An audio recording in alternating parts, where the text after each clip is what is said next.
Hoje vamos dar início à nossa série em Abacuque, Fé na Escuridão. Um livro interessante, breve, mas profundo, que nos instrui muito neste momento. E o tema que nos é proposto para esses 4 versículos iniciais é a crise de um homem, a crise de um homem de Deus, a crise de um profeta, diante de circunstâncias difíceis que ele havia presenciado no meio do seu povo. Por que Abacuque, cujo nome significa abraçar? Alguns entendem que este nome esteja relacionado ao fato de, num momento tão difícil em que a nação passava, ele escolheu abraçar a Deus. Ele escolheu refugiar-se em Deus. Outros entendem que a razão do nome está no fato de, diante de circunstâncias tão difíceis, o profeta ter escolhido abraçar o seu povo, consolar o seu povo, trazer esperança ao seu povo, num momento de juízo, num momento de julgamento que Deus estava a trazer para ajudar, depois de muitos anos, depois de séculos, Judá ter vivido em pecado, Deus finalmente estava a trazer o seu juízo à sua nação. E o profeta, diante dessa crise nacional e diante também da crise internacional, porque Deus estava a julgar o seu povo através de nações pagãs, nações que não conheciam a Deus, mas nações que eram potências naquela altura. Então o profeta ficou sem entender o agir de Deus, o profeta ficou sem entender, de fato, todas as razões que estavam por detrás daquela situação. Mas Abacuque deve ser estudado, sobretudo nos nossos dias, porque ele faz um diagnóstico, faz uma radiografia, faz um exame preciso a respeito das lutas, a respeito dos dilemas que nós passamos hoje. E eu depois vou apresentar aqui alguns temas que este livro traz. Os irmãos vão poder perceber que está muito relacionado aos nossos dias. É um livro cuja mensagem é atual. Parece que foi escrito para nós, nos nossos tempos. O livro também fala da coragem do profeta. No momento em que nós enfrentamos essa pandemia, esse livro fala de coragem. Não apenas coragem para enfrentar a situação, mas coragem para fazer as perguntas difíceis, coragem para nós chegarmos à presença de Deus e conversarmos com Deus abertamente. Deus, por quê? Por que está a acontecer tudo isso? Por que as pessoas estão a morrer? Por que o ciclone? Por que a pandemia? Por que tanta fome? Por que tanta morte? Por que tanto desemprego? Por que tanto desespero? O profeta é corajoso para chegar diante de Deus e não fazer uma oração fingida, aquela oração que nós habitualmente fazemos: Deus Todo-Poderoso, Tu que estás lá nos céus, adorado pelos anjos, nós te adoramos. Ele sai desse discurso politicamente correto e faz perguntas delicadas a Deus, com honestidade. Então vale a pena ler este livro, porque ele nos convida a sair de um buraco que a cultura nos ensinou a viver, que é tratar a Deus com respeito e evitar fazer a Deus perguntas complicadas, senão vai nos amaldiçoar ou vai ficar chateado, como se estivéssemos a falar com uma pessoa. Isso fazemos com as pessoas, né? Porque as pessoas podem nos entender mal, as pessoas são maldosas. Aí, para criarmos um ambiente de cordialidade, respeito, nós fabricamos um discurso uma narrativa conveniente. E aquilo que eventualmente pode ferir, nós tiramos das nossas palavras. Mas o profeta Abacuque, ele não tem essas conveniências na palavra. A sua língua é de um realismo esmagador. Ele também fala de esperança de um novo tempo, depois de um vale de escuridão. Fala que há esperança.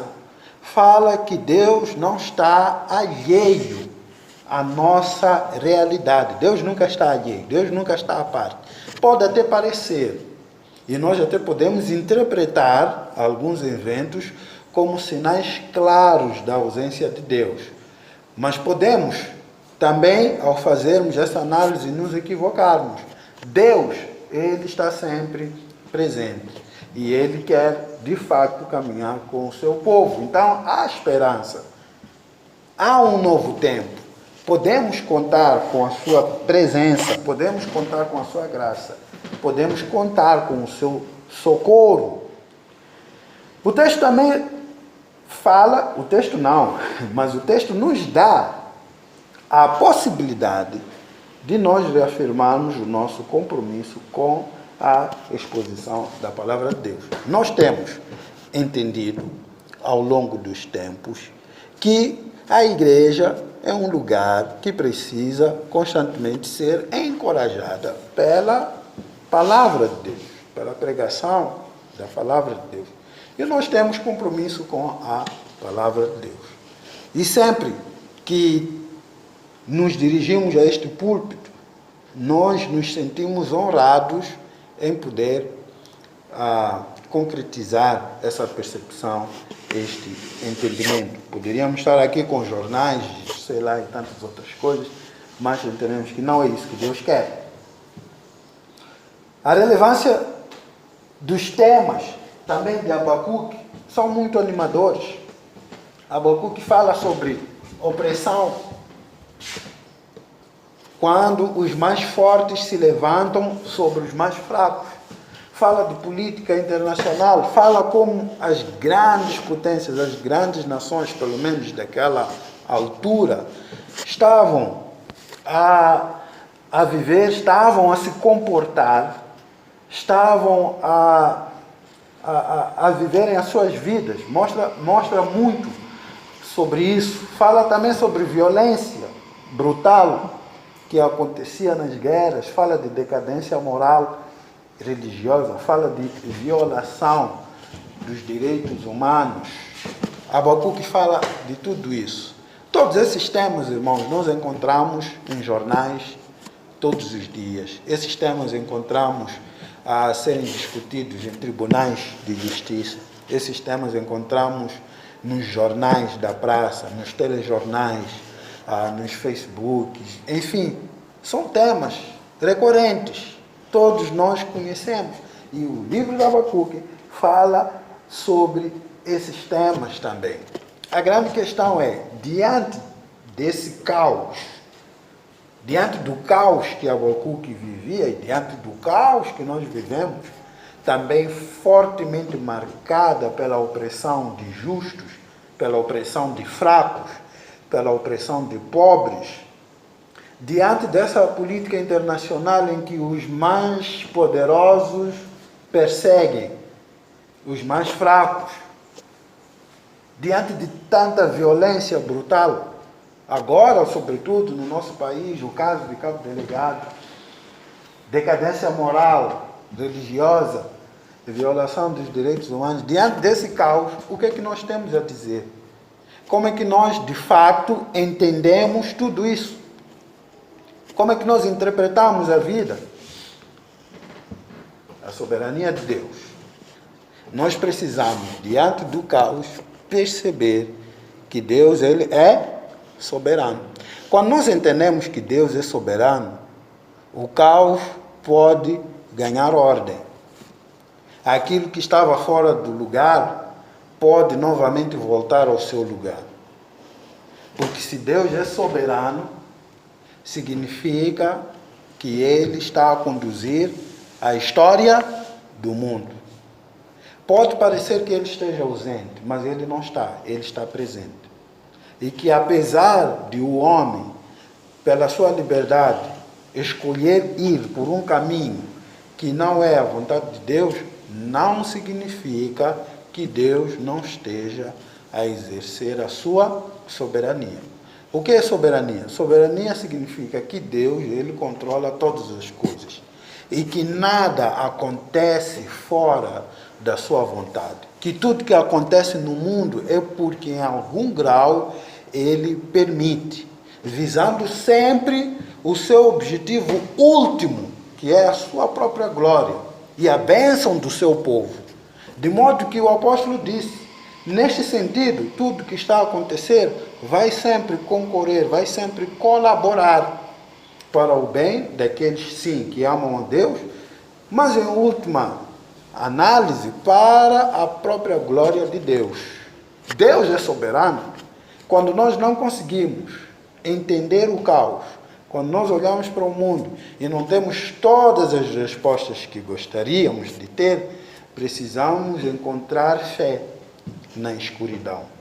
E encontrar fé na escuridão é simplesmente descansar no fato de que este mundo está nas mãos poderosas do nosso Deus. E que tudo aquilo que está a acontecer porque em algum grau, em alguma medida, Deus está a permitir. Está a permitir movido por um propósito bom, por um propósito gracioso, cheio de amor. Pode ser que eu não compreenda hoje, mas amanhã, talvez, com um pouco de maturidade, eu venha a compreender. Vale a pena refletirmos sobre os temas de Abacuque. E sobre isso eu gostava de brevemente refletir com os irmãos alguns aspectos aqui nessa nossa primeira intervenção. A crise do profeta, a crise desse homem. Se você está com o seu texto, Abacuque, capítulo 1, versículo 1 a 4, diz assim: esta é a mensagem que o profeta Abacuque recebeu numa visão. Até quando, Senhor, terei de pedir socorro? Tu, porém, não ouves.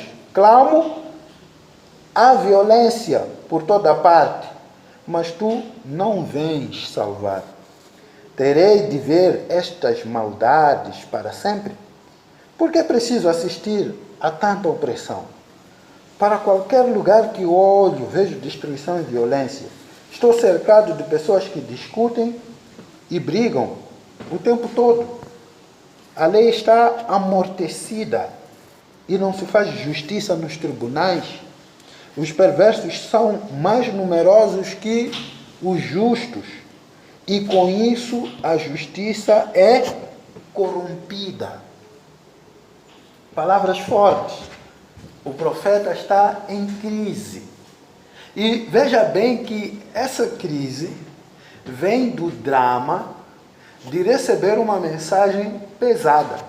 O profeta recebe uma mensagem pesada e ele começa falando dessa mensagem pesada. Diz esta mensagem que o profeta Abacuque recebeu. E outro texto diz esta sentença que o profeta recebeu. Outro texto diz este juízo. São palavras que vêm do próprio Deus. Só que o que o profeta recebe é que, diante daquela situação tão difícil, Deus haveria de trazer juízo. Mas ele ora a Deus pedindo libertação.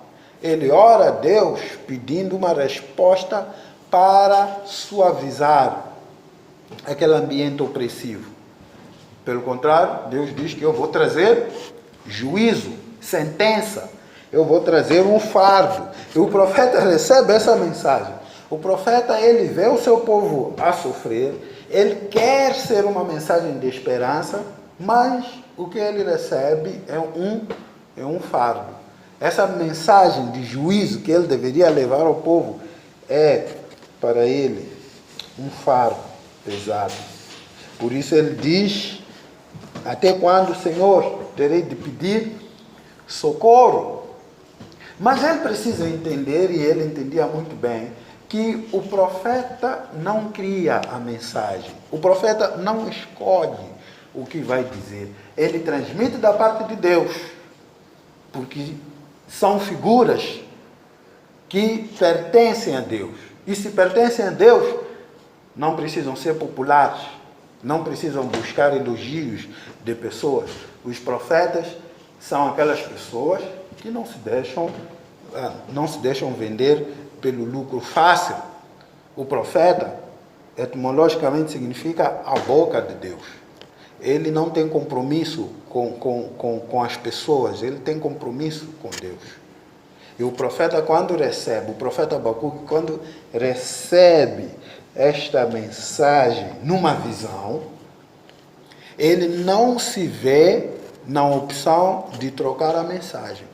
Ele sabe que a mensagem será dura para o povo que já sofre toda aquela opressão, um povo que está no meio de tanta violência e quer uma mensagem de alívio. Este povo teria de ouvir uma palavra de juízo, de julgamento, vindo da parte de Deus através do seu profeta. E o profeta não podia alterar aquela mensagem. Temos que ter cuidado, irmãos, com os profetas da praça, que vêm sempre com discursos bonitos. E agora o discurso bonito é bênção. Você é abençoado.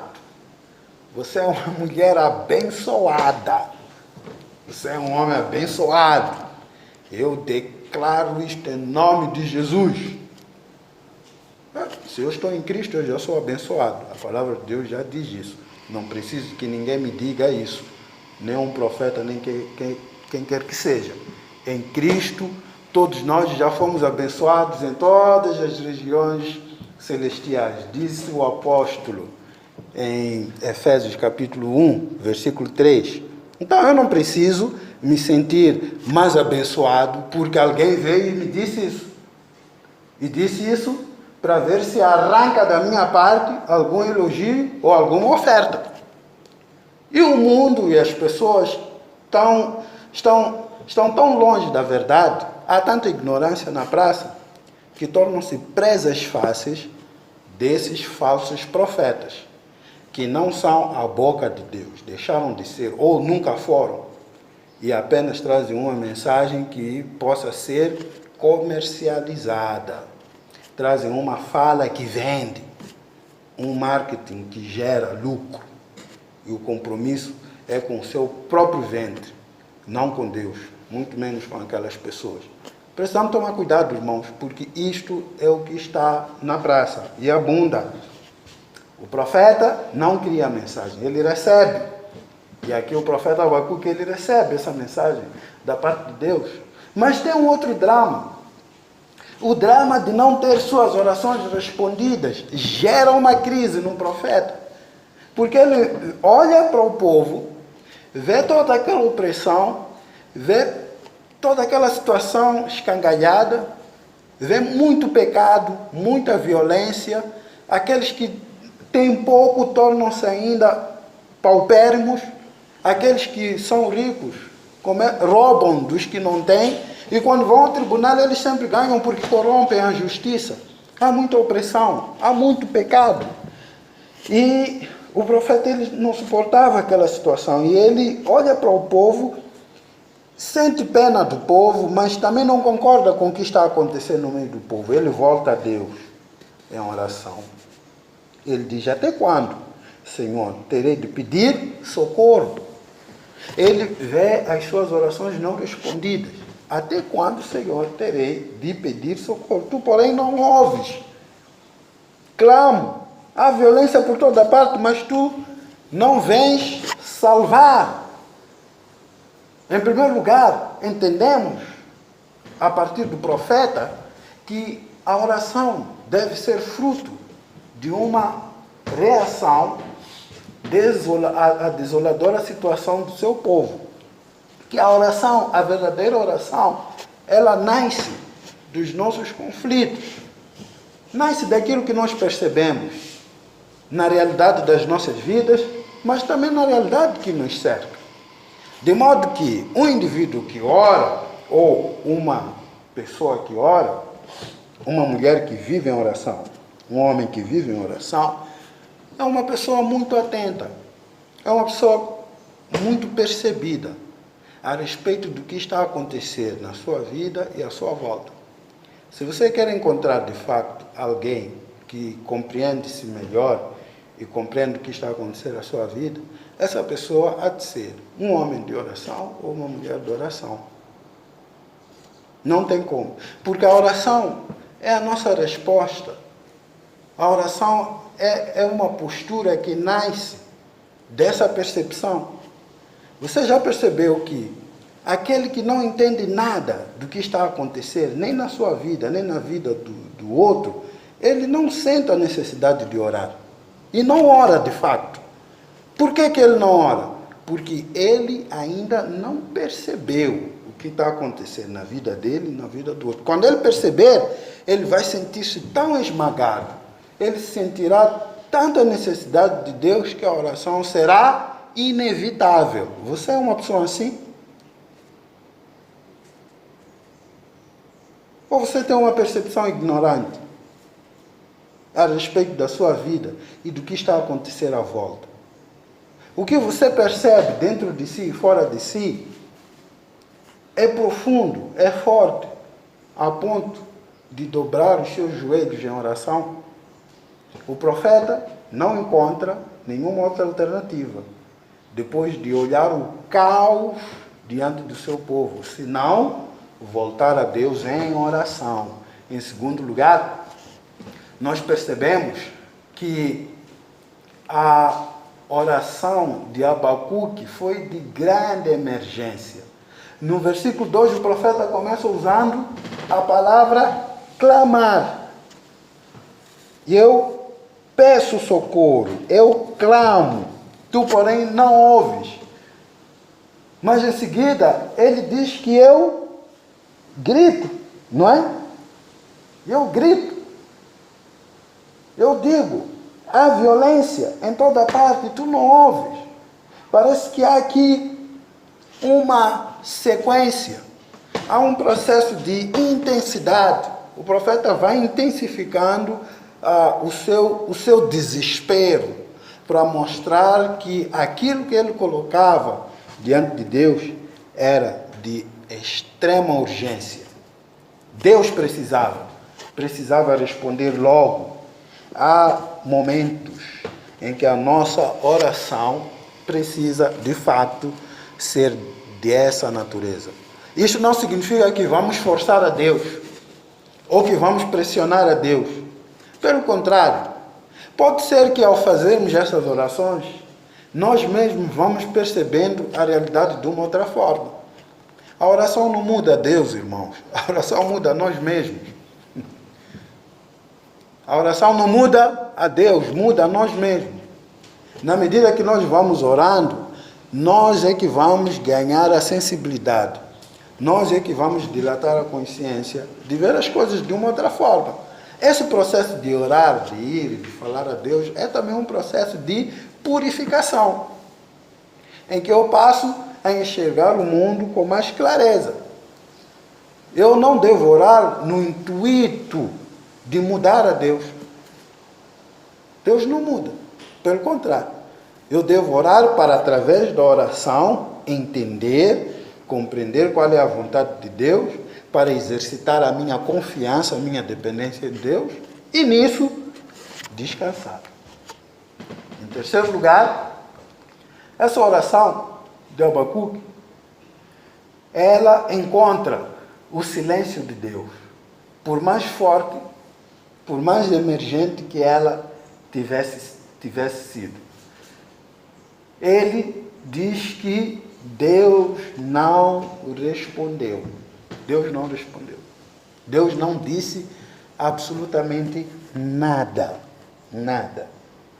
Ele diz no versículo 2, já no fim, mas tu não vens salvar. É possível, irmãos, diante de uma situação de dor, diante do desemprego, diante da frustração, diante da traição, diante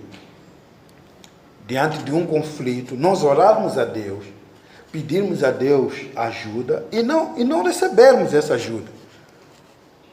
Deus não responde. Mas por que Deus não responde? É porque é Deus. Não tem obrigação de te responder.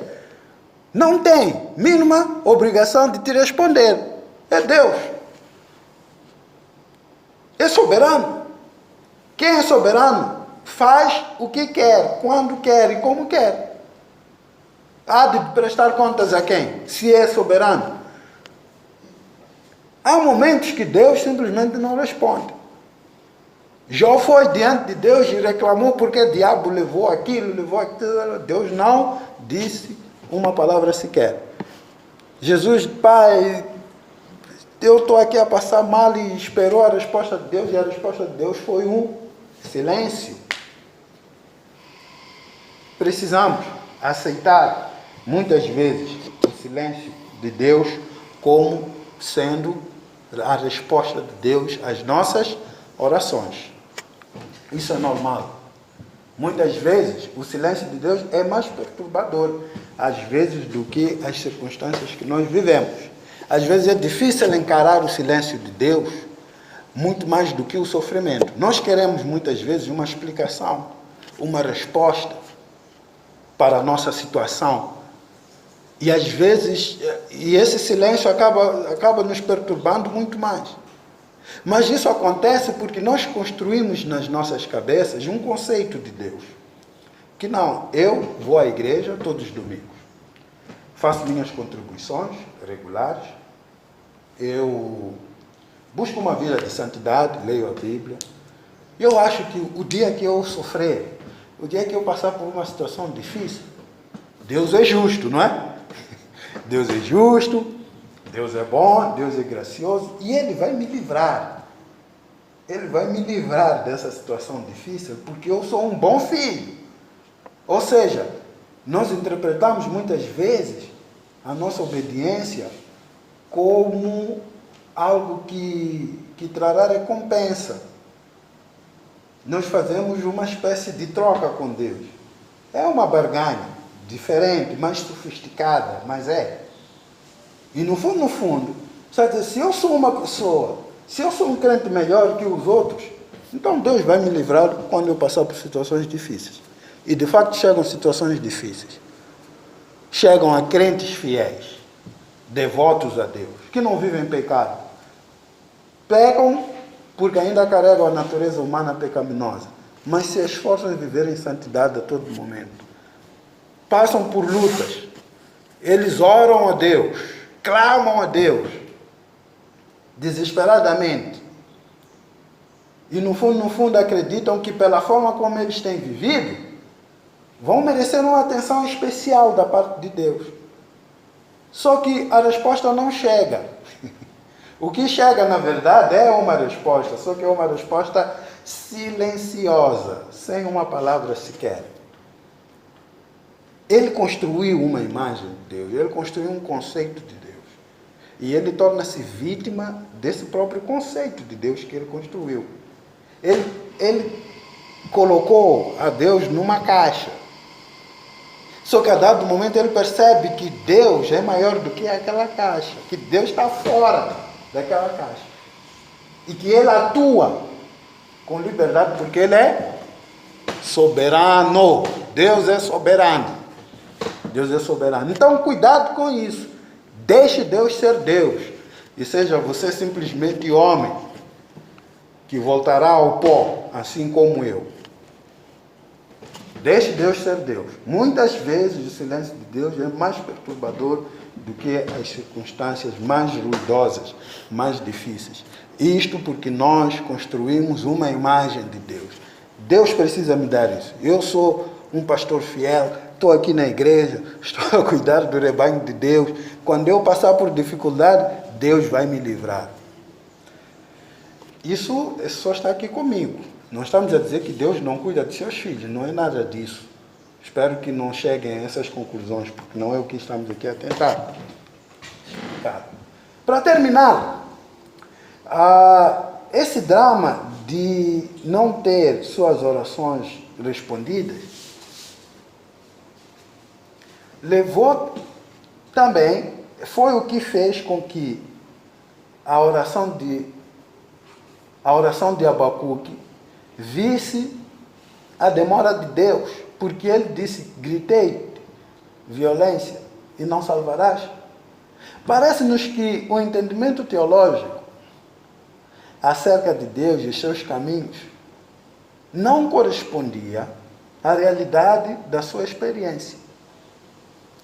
Há momentos em que a maneira como Deus age parece contrariar tudo aquilo que nós entendemos a respeito de quem Deus é e a respeito daquilo que Ele diz que pode fazer nas nossas vidas e na vida dos nossos irmãos. Há momentos assim, porque nós pensamos muitas vezes que aquelas linhas de conhecimento que temos são suficientes. Por isso é importante continuarmos a cavar fundo, tentarmos perceber profundamente quem Deus é, para nós não cairmos no ensino fácil, no ensino superficial de quem Deus é, porque esse ensino fácil, superficial de quem Deus é, em algum momento não vai nos ajudar. Em algum momento das nossas vidas, nós precisamos compreender a Deus profundamente para conseguirmos interpretar bem as coisas. E sair de Jesus é muito bom, é bom, bom, bom. Precisar entender muito mais do que isso. Porque em algum momento podemos já começar a dizer: Jesus é mau, é mau, é mau. Porque tudo que sabemos de Jesus é que Ele é só bom, bom, bom, bom. Mas não é só bom. O que Ele é mais? Aprofunde seu conhecimento, sai desse básico, desse simples, desse superficial e aprofunde. Se você aprofundar e você passar por momentos desafiadores, você terá condições de entender o lugar de Deus na sua vida e desenvolver fé na escuridão. Você tem crescido e tem se aprofundado no conhecimento de quem Deus é. Diante disto, quero trazer aqui duas linhas de reflexão.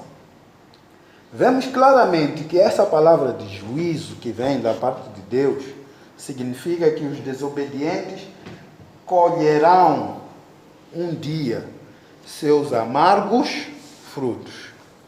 Não adianta viver em desobediência. O profeta está triste porque recebeu uma palavra de juízo. Recebeu uma palavra de juízo porque o seu povo viveu em desobediência frequente. Não vamos nos enganar.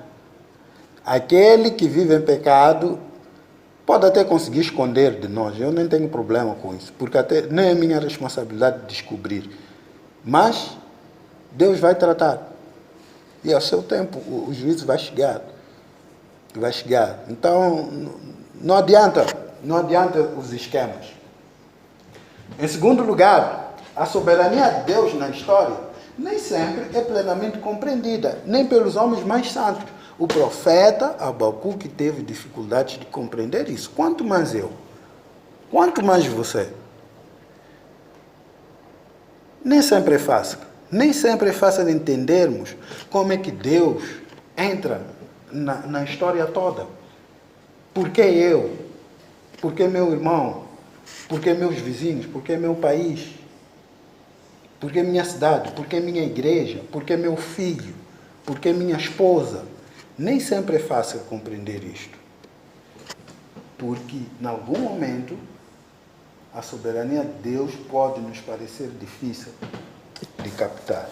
Mas mesmo assim, mesmo não compreendendo todas as peças, como elas se encaixam, descanse em Deus e tenha fé, mesmo diante da escuridão. Esta é a mensagem que a palavra de Deus, através do profeta Abacuque, nos encoraja a seguir e a permanecermos firmes. Que o Senhor nos abençoe e que encontremos nessa palavra força para viver os nossos tempos difíceis. Amém?